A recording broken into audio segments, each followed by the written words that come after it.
The season of union was a time most humans only knew from briefing packets and awkward cultural training videos. It was described with careful, polite words, a Liran tradition of social bonding, renewed promises, and public ceremonies that helped keep their far-flung communities stable. No one mentioned how strongly it could affect the Lyran's focus, mood, and instincts.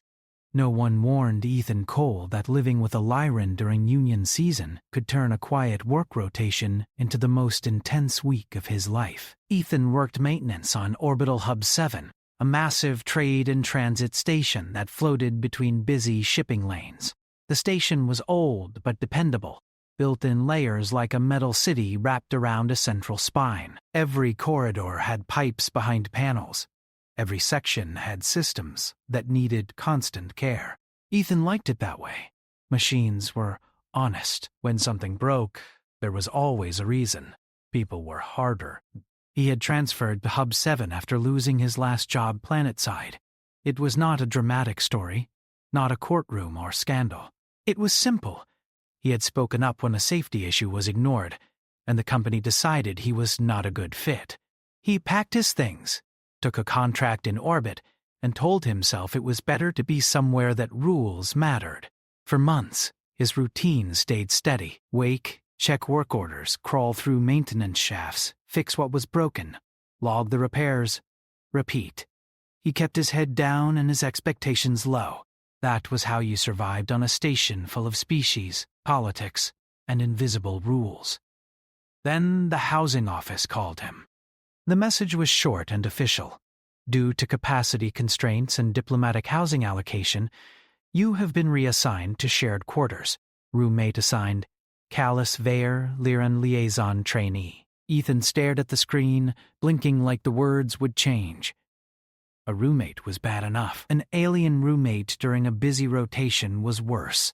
A Lyran Liaison Trainee, someone connected to diplomacy, was the kind of person Ethan usually tried not to be noticed by. He went to the housing office in person, hoping to argue his way out. The clerk, a tired-looking station admin with a tablet and a 1,000-yard stare, didn't even look up.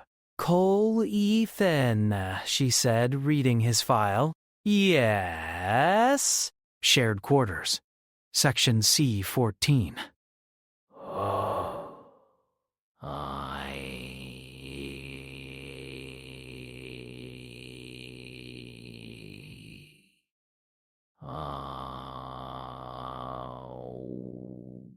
Neither does anyone else," she replied.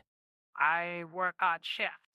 "I need sleep." "So does everyone else." Ethan tried again. "Can't you put me with a human?" The clerk finally glanced up and gave him a look that made it clear the conversation was over. Diplomatic allocation. Lyran schedule. Union season. We're full. Take it or file a complaint that will be answered after your contract ends. Ethan left with his jaw tight and his toolbox heavier than usual. In the corridor, he took a long breath and reminded himself. It was just a roommate. He could handle awkward. He could handle quiet. He could handle a few weeks of inconvenience. He could not handle what he saw when he opened the door to C-14.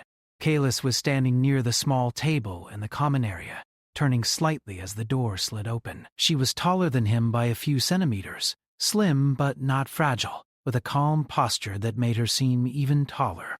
Her skin was a smooth silver blue, not reflective, but luminous in the station light. Her hair fell in dark, soft waves down her back. Her eyes were warm gold, steady and alert. She held a small case at her side and wore a simple uniform with diplomatic markings. She looked like a person who belonged in meeting rooms, not cramped station housing. Ethan stood there, frozen, because his brain took a second to catch up with reality. Kalis nodded once. Formal. Human Ethan Cole. He forced his legs to move. "Yeah." "That's me. I am Kalis Vayer," she said. "Assigned co-occupant." "Right," Ethan replied, stepping inside and setting his bag down. He tried to sound normal. "So, welcome." Kalis tilted her head slightly, as if studying the meaning of that word. Thank you. The quarters were small, built for efficiency. 2 sleeping pods on opposite walls, a shared sanitation unit, a tiny kitchenette, a narrow table, a window that showed a slice of space, and the rotating station ring beyond. Ethan claimed the pod closest to the door out of habit. Kalis did not object.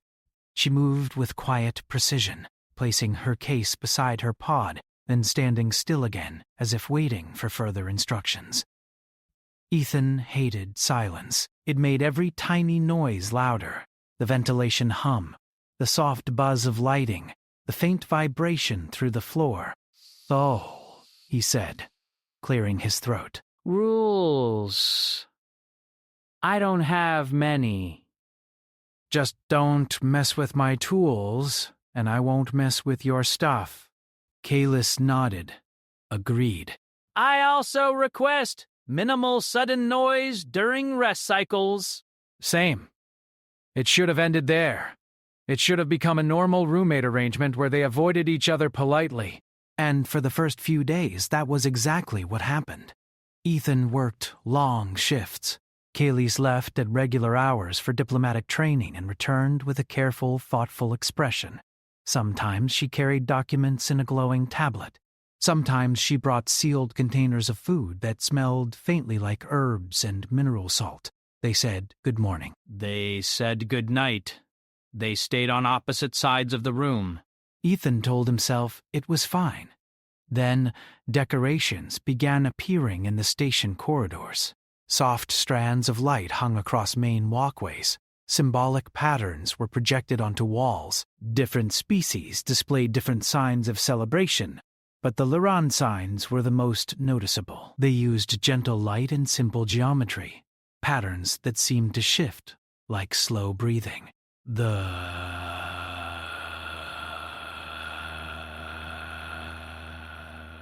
Warmer. People lingered in groups. More laughter echoed through halls. Even the security patrols seemed less tense. Ethan barely cared until he heard the word union for the 10th time in one day. In the maintenance bay, his coworker Darnell grinned while sorting cables. You're rooming with a Liran, right? Ethan kept his eyes on the panel he was repairing. Yeah. Why? Darnell's grin widened. During union season? Ethan sighed. So I've heard. Darnell leaned closer like he was sharing a secret. Man, you are either blessed or doomed. That's not helpful. Darnell laughed and walked away, leaving Ethan irritated and curious in equal measure. That night, when Ethan returned, he found Kaylee standing by the window again. She was looking out at the stars with a stillness that felt heavier than usual. She didn't turn when he entered, but her shoulders shifted slightly, as if she knew he was there. "You okay?" Ethan asked, keeping his voice casual. Kalis's answer was delayed by a heartbeat. "The season of union begins in full cycle tomorrow." "Okay," Ethan said. "And that means what for us?" She turned then. Her golden eyes met his, and Ethan felt something strange, like the air had changed density. It is a season of renewed bonds, Kalis said carefully. For Lyrans, it is also a season of heightened social resonance. Ethan blinked. Social resonance. Yeah, she said. Emotions are felt more clearly. Intentions are harder to hide. Connections form faster. Ethan tried to joke. That sounds exhausting. Kalis's mouth twitched, almost a smile. It can be. So what do you need from me? Like, do I need to do something? Sign something? Avoid certain foods? Kalis hesitated, then shook her head. No formal requirements. Only awareness. Awareness of what? Kalis looked away as if choosing words. That I may seem different. Ethan studied her face, trying to read it. He was used to machines, not alien cultural warnings. Different how? She met his eyes again. More alert. More affected by proximity, more sensitive to stress. Ethan felt his irritation soften. Sensitive to stress, he understood. The station could make anyone tense. All right, he said. If you need space, just say so. I'm not here to cause problems. Kalis nodded once and the conversation ended. But Ethan couldn't stop thinking about it. The next day, his work orders doubled. A shipment delay meant older sections were being used more heavily, and older sections always broke first. Ethan crawled through ducts and climbed access ladders until his arms burned. He ate a quick meal standing up. He drank too much bitter station coffee. By the time he returned to C-14, his whole body felt like a worn tool. Kaylee's was in the kitchenette, preparing something that smelled oddly comforting. She turned as he entered, and her eyes narrowed slightly, not with suspicion, but with focus. You are injured, she said. Ethan blinked. What? She stepped closer and pointed. Your hand. Ethan looked down and realized he had a small cut across his knuckle, likely from a sharp panel edge. It was nothing, barely bleeding. It's fine, he said quickly. Kalis reached for the med kit on the wall with a practiced motion. Sit. Ethan almost refused out of pride, but the tone in her voice wasn't demanding. It was concerned. He sat. Kaylee's cleaned the cut with careful hands, then applied a seal patch. Her fingers were cool, and her touch was gentle. Ethan felt strangely embarrassed, like he was being treated as something fragile. I'm not a child, he muttered. Kalis didn't look offended. I know. That is why you ignore small harm. Humans do this often. Ethan snorted. We have a talent for it. Kalis sealed the patch and leaned back. During Union season, the instinct to protect becomes stronger. Protect who? Kalis's eyes flicked to his face and then away again. Those nearby. The room felt too quiet after that. Ethan stood and cleared his throat. Thanks, he said. Seriously, Kalis nodded. You are welcome. Kaylee started eating with him instead of alone. She asked about Earth-real questions, not polite ones. What did rain smell like? Why did humans keep plants indoors? What was a family dinner, and why did it matter so much in human stories? Ethan answered, surprised by how much he enjoyed it. Kaylee's listened like every word mattered.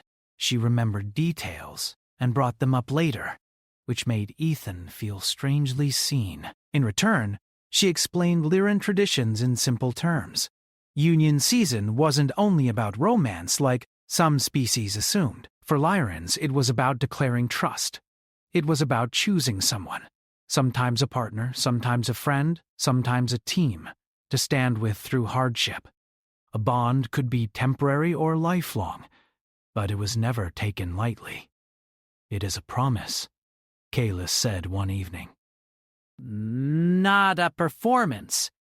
Ethan stared at his meal, thinking. Humans could use more of that, he admitted. Kaylee's eyes softened. Humans do make promises, often, but you are taught to hide your need for others. Ethan almost argued, then stopped. She wasn't wrong.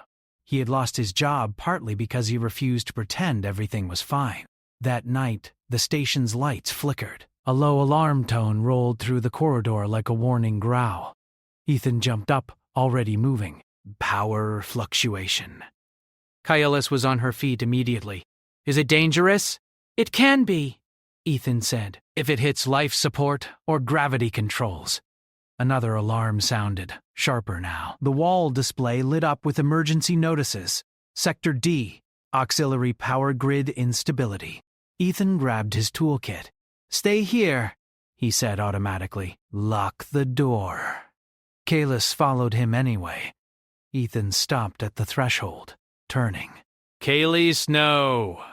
This is maintenance work.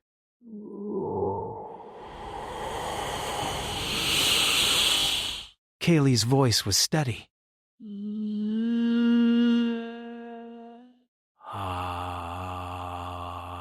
I will not remain while you face risk alone. Ethan wanted to argue. He didn't have time. Another notice flashed. D sector was older, and older systems didn't forgive delays. Fine, he snapped. But stay behind me and do exactly what I say. Kylus nodded without hesitation. They ran through corridors lit by red emergency strips. People moved quickly towards safe zones. Security drones floated past. Ethan's boots hit the floor hard, his breath tight. At the access hatch to the D sector maintenance crawlway, Ethan keyed in his clearance and pulled it open. Heat spilled out, along with the smell of stressed circuitry. "Great," Ethan muttered. "Something's cooking." Inside, the crawlway was narrow, full of cables and humming conduits. Ethan moved quickly, scanning panel indicators. Kaylee's followed with surprising ease, her movements controlled even in the cramped space. They reached a junction box where sparks had already scorched the panel edge. The indicator light pulsed unstable orange. Ethan swore under his breath. Overload in the auxiliary relay. Kalis leaned closer, not touching anything. "Can you stop it?" "I can reroute power and replace the relay," Ethan said, opening his toolkit. "But I need a stable window to swap it." "If the relay fails fully, what happens?" "Worst case?" Ethan said, working fast. "It trips the sector grid, shifts load to main, and if main is already stressed, we get a cascade." Lights out. Gravity stutter. Life support alarms. The whole station becomes chaos. Kalis inhaled slowly. "Then we must prevent cascade." Ethan glanced at her. "That's the idea." He started disconnecting the damaged components, hands moving with practiced confidence. He spoke to himself in short bursts, the way he always did when concentration peaked. Bypass. Bypass. Stabilize. Okay, come on, give me steady. The indicator flickered, then flared. Bright. Ethan's stomach tightened. "Not steady. Not steady at all." Kalis moved closer. "What do you need?" Ethan pointed without looking. "That panel. See the manual override lever?" "Pull it down on my count, not before. It cuts the secondary feed." "If you pull too early, we spike the line." Kalis placed her hand near the lever and waited, eyes fixed on Ethan. Ethan took a breath, checked the meter, and counted. 3, 2, 1, now. Now. The indicator dimmed. The sparking stopped. Ethan let out a sharp breath he didn't realize he was holding. "Good," he said. "Perfect timing." Kalis's expression didn't change, but something in her eyes warmed. "We are effective together." Ethan didn't respond immediately because his mind was busy replacing the relay. But the words stayed with him. He slid the new component into place, tightened the mount, and rerouted the lines. He sealed the panel and pressed the reset. For a moment, nothing happened. Then the indicator turned green. The alarms in the corridor softened. Emergency lights shifted from red to normal white in a slow wave as systems stabilized. Ethan leaned back against the wall, exhausted. "We did it." Kalis looked at him like he had done something extraordinary. "You did it." "No. You help." Kalis's voice was quiet. Union season strengthens bonds quickly. But this was not only the season. This was the trust earned. Ethan swallowed, suddenly aware of how close they stood in the narrow crawlway. He shifted back, trying to keep things normal. "Come on," he said. "Let's go before something else breaks." They returned to their quarters late. Ethan washed his hands, removed grease from under his nails, and sat down heavily at the table. Kalis remained standing for a moment, watching him as if she was trying to understand something new. You risked yourself for the station, she said? It's my job, Ethan replied. Kalis shook her head slightly. Many call it a job. Few treat it as duty to strangers. If the station goes down, everyone suffers. Humans learn early that if you can fix something, you should. Even if no one thanks you... Kalis's eyes held his. I thank you. Ethan looked away, uncomfortable with the sincerity. You don't have to. Before Ethan could answer, the wall display chimed with an incoming message. The station commander's seal appeared. Ethan's stomach dropped. He opened it. Technician Cole, the message read. Report to command immediately. A Lyran diplomatic envoy has filed an urgent request for your presence. Ethan stared at the words like they were a joke. Kalis stepped closer behind him, reading over his shoulder. Her breath caught softly. Ethan turned to her. Do you know anything about this? Kalis's face went very still, but her eyes flashed with something like worry and resolve at the same time. I did not expect it to occur so soon. So soon? Ethan repeated. Kalis, what is happening? She hesitated, then spoke carefully, as if every word had weight. There are political currents around Union season. Some see it as weakness. Some try to use it. And sometimes, a bond formed in this season becomes a matter of public interest. Ethan stared. Public interest? I'm a maintenance guy.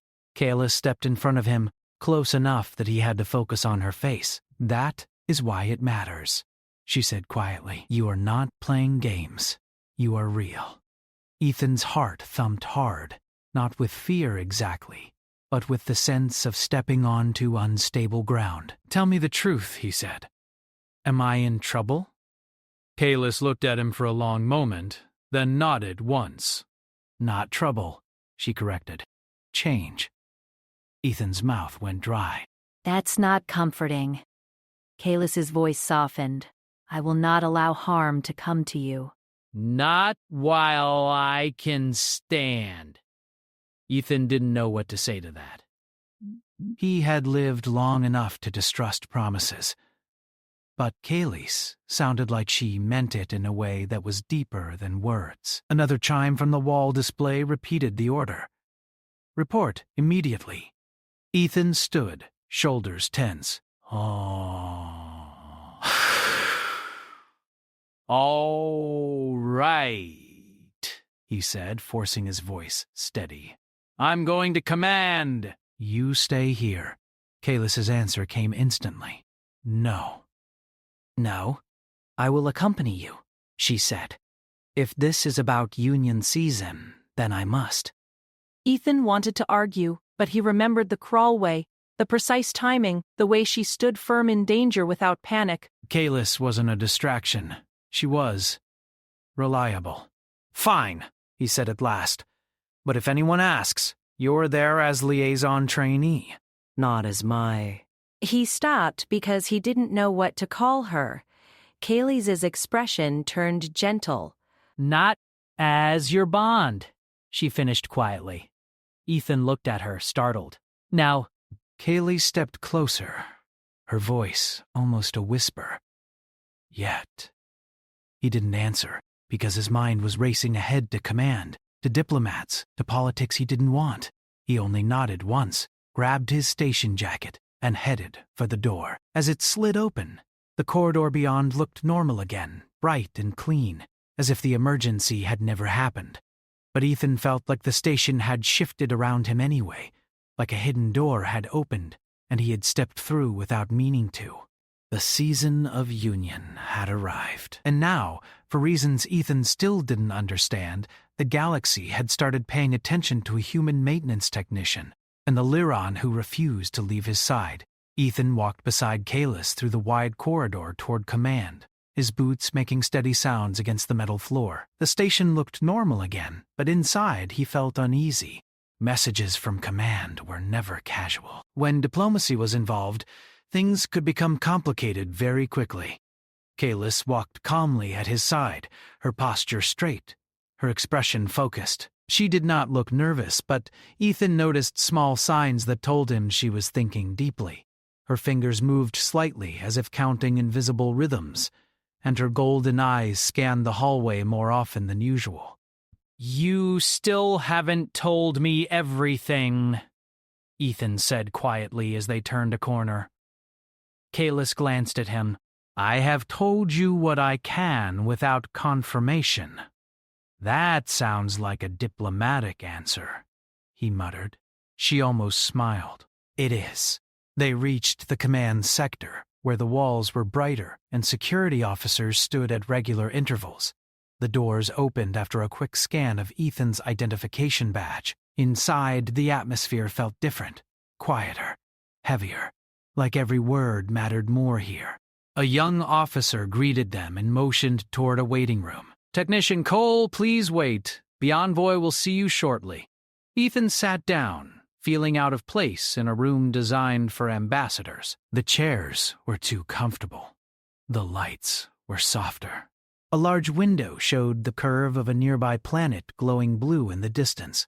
Kaelis remained standing beside him. "Sit," Ethan whispered.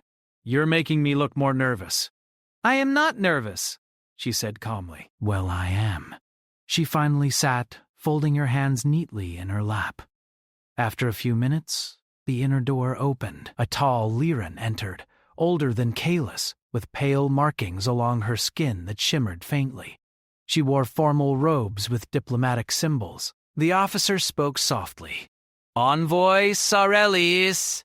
Kalis stood immediately and bowed her head respectfully. Honored envoy. Ethan stood too, unsure what to do, settling for a polite nod.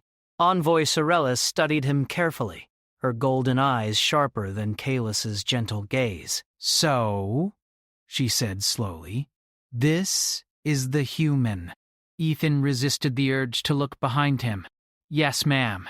"Ethan Cole, maintenance technician." The envoy stepped closer, observing him like he was an unusual artifact. You are aware that Union season has begun. "I've heard," Ethan replied cautiously. "And you are aware that you share living quarters with Kalis Veyer during this period?" Yes. Sorellis glanced at Kalis. And you did not request reassignment? Kalis shook her head. "No, honored envoy." Sorellis turned back to Ethan. "Do you understand the significance of proximity during Union season for our people?" She explained some of it. Bonds. Emotional resonance. The envoy nodded slowly. Good? Then I will speak plainly. Ethan's shoulders tightened. "A developing bond has been observed," Sorelli said. "Not formally declared, but measurable." Ethan blinked. How do you measure something like that? Lyran biology responds to emotional alignment, she said calmly. Sensors and behavior patterns indicate a growing resonance between you and Kalis. We're just roommates. Kalis spoke quietly. At present. Sorellis ignored the comment and continued. "The reason you are here is not to embarrass you. It is to inform you that such bonds can carry political implications." Ethan rubbed his forehead. I fix power panels. "I don't do politics." "Politics sometimes finds those who avoid it," Sorellis replied. She explained that some factions within the Lyran society valued strong bonds formed during Union season because they often led to alliances or important partnerships. Others considered cross-species bonds controversial, especially when involving humans, whose emotional patterns were unpredictable by Lyran standards. "So what happens now?" Ethan asked. "That depends on your choices," Sorelli said. Ethan glanced at Kalis. She looked calm but serious. I'm not trying to cause problems, he said. I just want to do my job. Sorellis nodded. Then, continue doing so. But understand that attention may follow you. I advise caution. The meeting ended soon after. Ethan felt relieved when they stepped back into the corridor. Well, he muttered. That was weird. Yes, she replied. I expected some level of inquiry. I knew the bond might be noticed, she admitted. Ethan slowed his steps. Kalis, do you actually feel this bond thing? Yes. The honesty in her voice made his chest tighten. He didn't know how to respond, so he walked quietly beside her until they reached their quarters. Inside, the familiar small space felt different now, like invisible lines had shifted. Ethan dropped into a chair. So now we're under observation. Great. Kalis moved to the window again, watching the stars. It may not be entirely negative. Being watched is never comfortable, he said. She turned toward him. Humans say that bonds are built through shared experience. We have shared danger, conversation, and trust. It is logical that resonance grows. Ethan laughed softly. You make it sound like math. For Lyrans, emotions and logic are not separate. He leaned back, thinking about everything that had happened since she arrived. The quiet conversations, the teamwork during the power failure, the way she noticed small details about him. I don't know what this means. Neither do I, she said gently, but I do not fear it. The next day, Ethan returned to work with a new awareness that people were watching him. Some co-workers glanced at him with curiosity. Others whispered when he passed. Darnell approached him with a grin. Heard you got called to command. Diplomatic drama already? Ethan groaned. Please don't start. Darnell laughed. Relax, man. Just means you're interesting now. Ethan preferred being invisible. During his shift, he received multiple requests for assistance from departments that normally ignored maintenance staff. It felt like people wanted to meet him without admitting it. When he returned home later, Kalis had prepared food again. They sat together at the small table, eating quietly. After a while, she spoke. Union gatherings begin tonight. Is that like a festival? He asked. Social gatherings where bonds are acknowledged. Ethan swallowed. Are we expected to go? Kalis hesitated. Only if you wish. But he also knew hiding would make things feel worse. Let's go, he said finally. The main hall was filled with soft lights and music unlike anything Ethan had heard before. Gentle rhythms that seemed to flow rather than repeat. Different species mingled, talking and laughing. Lyrans stood in small groups, exchanging symbolic gestures. Ethan felt awkward immediately, but Kalis stayed close, guiding him through the crowd. Some Lyrans watched them with curiosity. Others smiled politely. At one point, a tall alien approached and greeted Kalis warmly before glancing at Ethan with clear interest. "This is the human?" the stranger asked. Kalis nodded. The alien bowed slightly toward Ethan. You are brave to stand during Union season. You are brave to stand during Union season. As the evening continued, Ethan slowly relaxed. The music softened his tension. Conversations flowed easily. Kalis laughed once at something he said, and the sound surprised him. It was warm and bright, completely different from her usual calm tone. Later, as they stood near the edge of the hall, Kalis looked at him seriously. Are you overwhelmed? She nodded. We can leave whenever you wish. Ethan looked around at the glowing lights, the peaceful atmosphere, and the way Kalis's eyes reflected the colors of the room.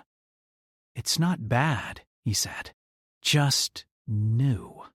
New does not always mean dangerous. As they walked back to their quarters that night, Ethan felt a strange calm settle over him. The fear he had felt earlier faded slightly, replaced by curiosity. When they entered the room, Kalis paused near the door. "Thank you for coming with me," she said. "No problem," Ethan replied. She stepped closer than she had before, her golden eyes searching his face. "The bond grows stronger," she whispered. Ethan felt his heartbeat quicken, unsure whether to step back or stay still. Before he could decide, the wall display lit up again with a new message from Command. Ethan groaned softly.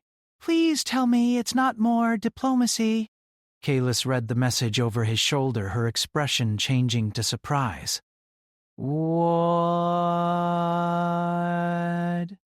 Ethan asked. She looked at him slowly.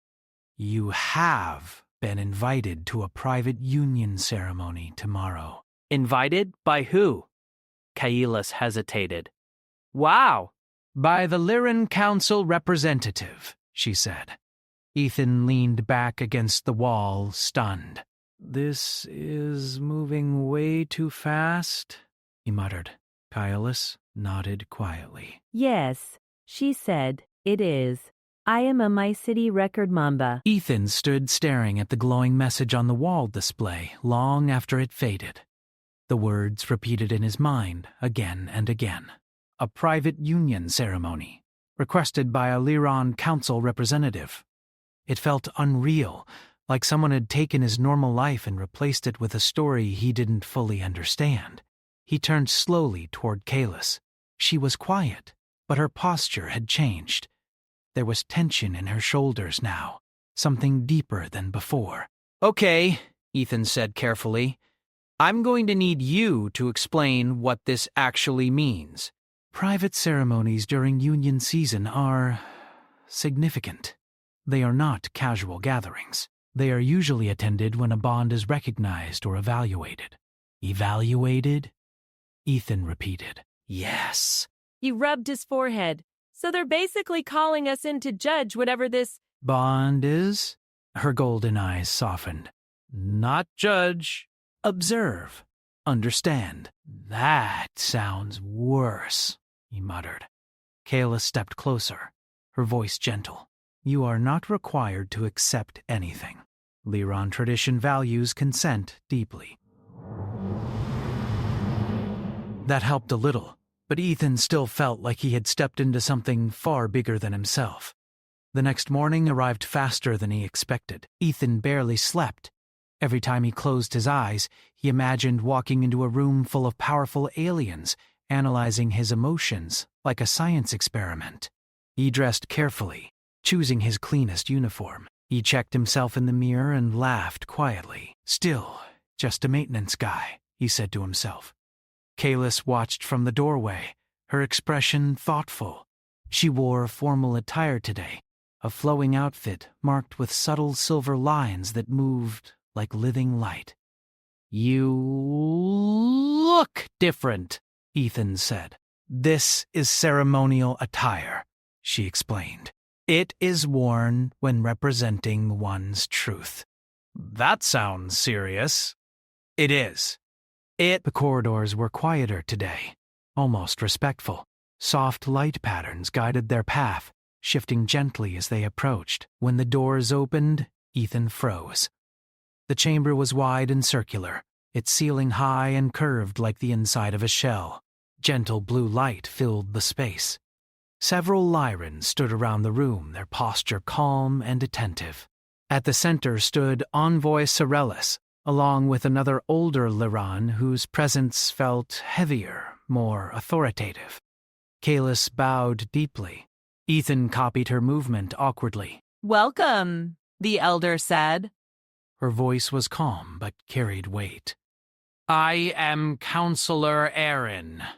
"Nice to meet you."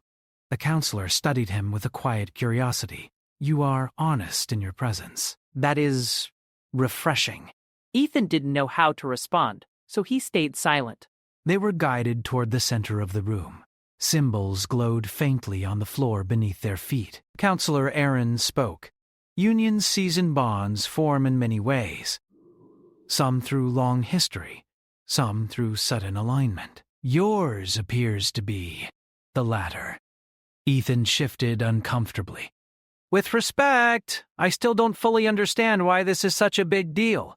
The counselor nodded, as if expecting that answer. Humans form connections quickly, but often question them. Lyrans form connections slowly, but honor them deeply. When both patterns align, it creates something rare. Kalis stood beside him, silent but steady. The ceremony began with simple gestures, nothing dramatic, no pressure. The counselor asked them questions instead. How did you meet? What do you admire in each other? What moment changed your perception? Ethan answered honestly. He spoke about the power failure, about Kalis's calm focus, about how she listened without judging. Kaylee spoke about Ethan's kindness, about his refusal to abandon responsibility even when tired, about how he treated her as a person rather than an alien symbol. As they spoke, Ethan realized something surprising. He felt calm. The fear he expected wasn't there. Instead, he felt clarity. At one point, Counselor Aaron stepped closer. Do you feel forced into this situation, human Ethan? She asked. He shook his head immediately. No. Do you feel curiosity toward this bond? Ethan hesitated, then nodded slowly. Yes. The ceremony ended without any declaration. No final decision was required. The counselor simply bowed to them. Union season reveals possibilities, she said. It does not decide them. That remains your choice. Outside the chamber, Ethan exhaled deeply.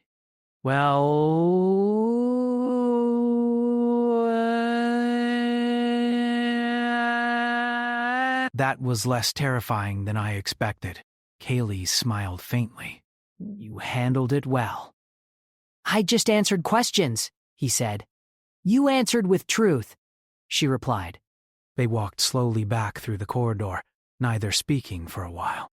Finally, Ethan said, So what happens now? Now we continue living. The bond will either grow or fade naturally. That sounds simple, he said. It is not always easy, she admitted.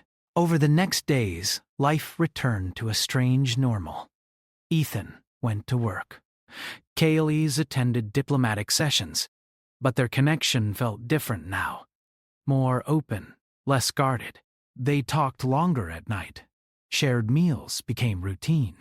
Sometimes they sat by the window watching ships arrive and depart, speaking about their pasts. Ethan told her about Earth's storms, about losing his job, about feeling like he didn't belong anywhere. Kaylee's told him about Lyran expectations, about always needing to be calm and composed, even when unsure. One evening, as they walked through a quieter section of the station, an argument broke out nearby between two aliens. The tension in the air felt sharp. Kalis instinctively moved closer to Ethan, her hand brushing his arm lightly. He noticed but didn't pull away. Later, back in their quarters, she spoke softly. I feel safer near you. Ethan felt warmth rise in his chest. I feel calmer around you, he admitted. The words stayed between them like a shared secret. Days passed quickly. The station grew brighter as Union season reached its peak. More gatherings, more celebrations, more moments where Ethan realized he was smiling more than he used to. Then, everything changed again. Late one night, the station alarm sounded, louder than before. Not a maintenance alert. A security warning. Ethan sat up immediately. That's not good. The wall display flashed red text. Unauthorized vessel approaching. Defensive protocols active. Kayla stood beside him, her expression serious. This may be related to diplomatic tensions. Ethan grabbed his jacket. I need to report to engineering. I will come, she said. No, he replied firmly. This could be dangerous. She met his eyes calmly. We stand together. He hesitated only a moment before nodding. The corridors filled with movement as security teams mobilized. Ethan reached the engineering sector and found chaos. Technicians rushing, panels open, voices raised. "Cole!" a supervisor called, auxiliary shields fluctuating. "We need stabilizers online." Ethan jumped into action, checking readings, adjusting power flow. Kalis stayed nearby, observing and occasionally offering insight based on Lyran technology knowledge. The unauthorized vessel remained outside the station, scanning. No attack yet, but tension filled the air. "Why would someone approach during Union season?" Ethan asked. Kalis's voice was quiet. "Some factions oppose cross-species bonds. They may wish to disrupt." Ethan's stomach tightened. Hours passed before the situation stabilized. The vessel eventually retreated, leaving only questions behind. When Ethan finally returned to their quarters, exhaustion hit him hard. He sat down heavily, running a hand through his hair. "That was too close," he muttered. Kayla stepped closer, her expression serious but gentle. "You protected many people tonight," she said. "I just did my job." She shook her head slightly. "You always say that." Silence filled the room. Then Kaylee spoke again, softer. "The bond has changed me. I feel stronger when you are near." Ethan looked up at her, heart racing slightly. "I don't know where this is going," he admitted. Kalis nodded slowly. "Neither do I. But I do not wish it to end." Her honesty left him speechless. Outside the window, stars moved slowly as the station rotated. Inside, Ethan felt something settle into place, a sense that whatever happened next, he would not face it alone. And somewhere deep inside him, the realization formed that the season of Union was not just changing Kalis, it was changing him, too. The station did not return to normal after the security alert. Even though the unauthorized vessel retreated, tension lingered in the air like a storm that had not fully passed. Security patrols doubled. Diplomats moved quickly through corridors with guarded expressions. Quiet conversations stopped when Ethan walked by, and he noticed more than a few curious glances. He tried to focus on work. That was always his method. When life became complicated, he fixed something physical. Pipes, panels, circuits, real problems with clear solutions. But this time, it was harder. Everywhere he went, whispers followed him. Some people recognized him from the Union ceremony. Others simply noticed the Lyran who stayed close to his side whenever she could. Kalis seemed calmer on the outside, but Ethan sensed something deeper beneath her steady behavior. She watched everything more carefully now. Her diplomatic training made her aware of small shifts in mood around them. One evening, as they sat in their quarters after a long day, Ethan finally asked the question that had been circling in his mind. "Do you think that ship came because of us?" Michaelis paused before answering. "I do not believe we are the only reason, but I believe we are part of the situation." Ethan leaned back in his chair, staring at the ceiling. "I never wanted attention like this." "I know," she said softly. "That is why your actions carry weight." He turned toward her. "You keep saying things like that, but I'm just me." Kalis stepped closer, her golden eyes warm. "That is exactly why." Before he could respond, the wall display activated with another message from command. Ethan groaned. "Please tell me they're not calling me in again." Kaylee's read the message carefully. "It is not a summons. It is an invitation." "What?" She hesitated, then looked at him directly. "The closing gathering of Union season?" Ethan blinked. "That sounds important." "It is," she said. "It is where many bonds are either confirmed or released." "Confirmed how?" Kaylee's took a deep breath. "Through mutual declaration." Ethan stood and walked toward the window, staring out at the stars. He felt nervous, excited, and unsure all at once. Do you want that? he asked quietly without turning. Yes, Kalis answered immediately. Her honesty hit him like a wave. He turned slowly to face her. And if I say no? He asked gently. Her expression softened. Then the bond remains as a memory, honored but not continued. There would be no anger. Ethan nodded, appreciating her sincerity. The next few days passed quickly. Union season reached its peak, and the station transformed into something almost magical. Lights shimmered along the corridors. Music drifted through public spaces. Even the air felt lighter. Ethan found himself laughing more, sleeping better, feeling less alone than he had in years. On the night of the closing gathering, he dressed slowly, thinking about everything that had happened since Kalis entered his life. The awkward first meeting, the shared meals, the danger during the power failure, the ceremony, the security alert. He realized that somewhere along the way, he had stopped thinking of her as alien roommate. She had become important. Kalis entered the room wearing ceremonial attire again, more elaborate this time. Soft silver lines traced her outfit like flowing water. Ethan stared for a moment.